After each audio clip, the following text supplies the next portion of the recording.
Waziri Mkuu Tarajali Mwigulu Lameck Nchemba alianza shule ya msingi mwaka 1987 pale Makunda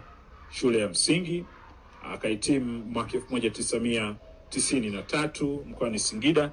lakini pia katika kidato elimu yake ya kidato cha 4 alisoma pale Ilboru Sekondari Arusha, Tanzania. Kijana huyu akiendelea kukua, kijana barobaro, na katika masimulizi yake mengi huwa anasema yeye ni kijana kutoka familia maskini, kijana kutoka familia zile za kipato cha chini, akajibidisha sana katika elimu. Kuna picha zake maarufu sana huko kwenye mitandao ya kijamii, na yeye huwa alikuwa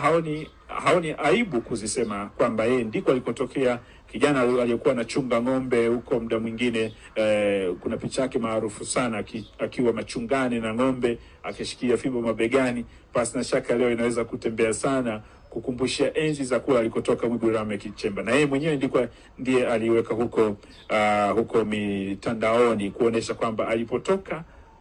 ni mbali mpaka kufikia kipindi hicho akiwa waziri, na ni kutoa hamasa kwa watoto wote wa Tanzania, haijalishi unatoka katika familia gani. Hivi leo Mwigulu Lameck Nchemba, ambaye kipindi kilichopita alisema yeye ametoka familia maskini kabisa, ila katika majitoleo yake na kujibidisha katika elimu, akiisaka sana elimu isimwache aende zake,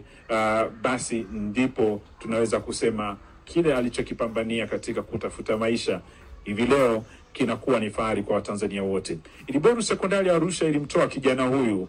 mwaka 1994 akiwa kijana mdogo bado, akahitimu vizuri mwaka 1997,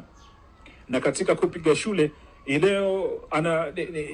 ni kama nyumba nyingine hapa Singida na Dodoma Simbali. Alichaguliwa kwenda katika elimu ya juu ya sekondari ama advanced level Mazengo Sekondari hapa Dodoma mwaka 1998, akahitimu kwa miaka miwili hadi mwaka 2000, na akapata nafasi ya kujiunga na chuo kikuu cha Dar es